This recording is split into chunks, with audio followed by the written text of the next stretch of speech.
भर्ती परीक्षाओं में कथित अनियमितताओं को लेकर छात्रों का आंदोलन अब लगातार तेज होता जा रहा है। पिछले कई दिनों से राजधानी रांची में हजारों छात्र अपनी मांगों को लेकर प्रदर्शन कर रहे हैं। इस बीच अब इस आंदोलन को लेकर बीजेपी विधायक मैथिली ठाकुर का भी बड़ा बयान सामने आया है। उन्होंने सरकार से छात्रों की बात सुनने और बातचीत के जरिए समाधान निकालने की अपील की है। नमस्कार, वॉच न्यूज़ देख रहे हैं आप, मैं हूं आपके साथ प्रज्ञा। झारखंड में जेपीएससी और जेएसएससी समेत विभिन्न भर्ती परीक्षाओं में कथित अनियमितताओं के खिलाफ छात्रों का आंदोलन अब निर्णायक दौर में पहुंच चुका है।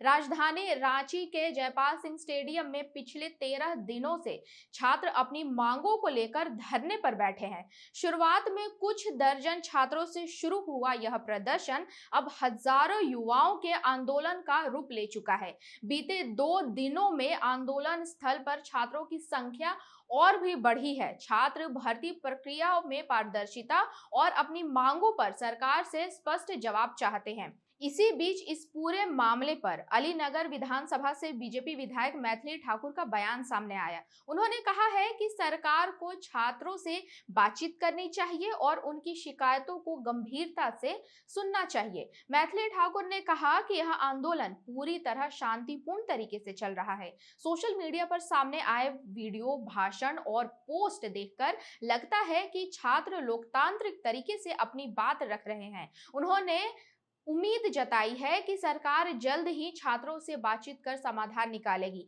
बीजेपी विधायक ने यह भी कहा है कि भविष्य में इस तरह के विवाद दोबारा न हो, इसके लिए भर्ती प्रक्रिया से जुड़े स्पष्ट नियम बनाए जाने चाहिए और ऐसे फैसले लिए जाने चाहिए जिनसे छात्रों का भरोसा कायम रहे। उन्होंने आगे कहा कि लोकतंत्र में हर नागरिक को अपनी बात रखने और अपनी मांग उठाने का अधिकार है, लेकिन विरोध का तरीका भी उतना ही महत्वपूर्ण होता है।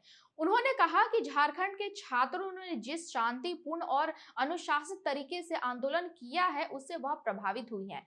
अब सभी की नजर सरकार और छात्र प्रतिनिधियों के बीच होने वाले संभावित बातचीत पर टिकी है। उम्मीद की जा रही है कि संवाद के जरिए इस आंदोलन का कोई सकारात्मक समाधान निकल सकता है। फिलहाल झारखंड में छात्र आंदोलन जारी है और सरकार के अगले कदम का इंतजार किया जा रहा है। अब देखना होगा कि छात्रों की मांगों पर क्या फैसला होता है और बातचीत से इस आंदोलन का समाधान निकल पाता है या नहीं। हम आपको अपडेट्स देते रहेंगे, बने रहे वॉच न्यूज़ के साथ।